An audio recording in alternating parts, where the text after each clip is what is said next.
Hi అండి, నమస్తే. బాగున్నారా అండి?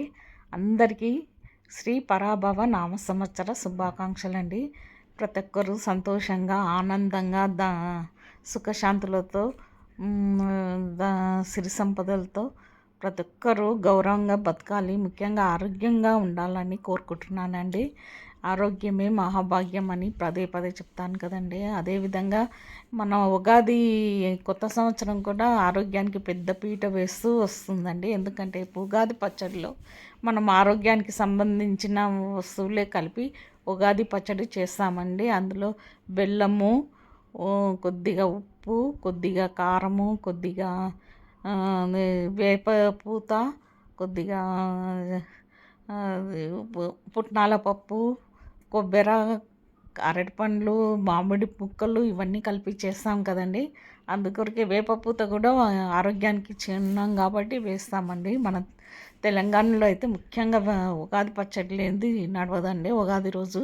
అదేవిధంగా స్పెషల్గా భక్షాలు, అవసరమైన వాళ్ళు మిర్చి బజ్జీలు, ఆలు బజ్జీలు ఏవైనా చేసుకోవచ్చండి.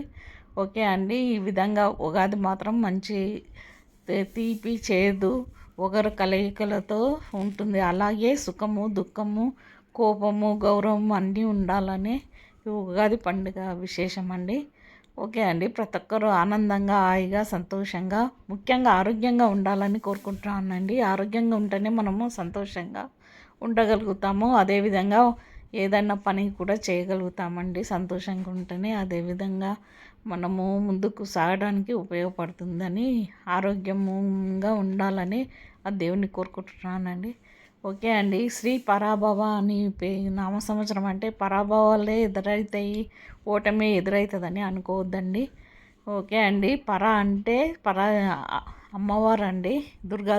ఓకే అండి. శ్రీ పరాభవ నామ సంవత్సర శుభాకాంక్షలండి. అయితే శ్రీ పరాభవ అంటే అందరూ అపోహపడుతున్నారండి.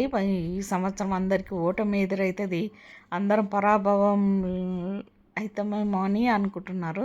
కాదండి. అది అంటే అమ్మవారు అండి, ఆదిశక్తిది అమ్మవారు దుర్గాదేవి. అదేవిధంగా భవ అంటే శివుడు అంటండి.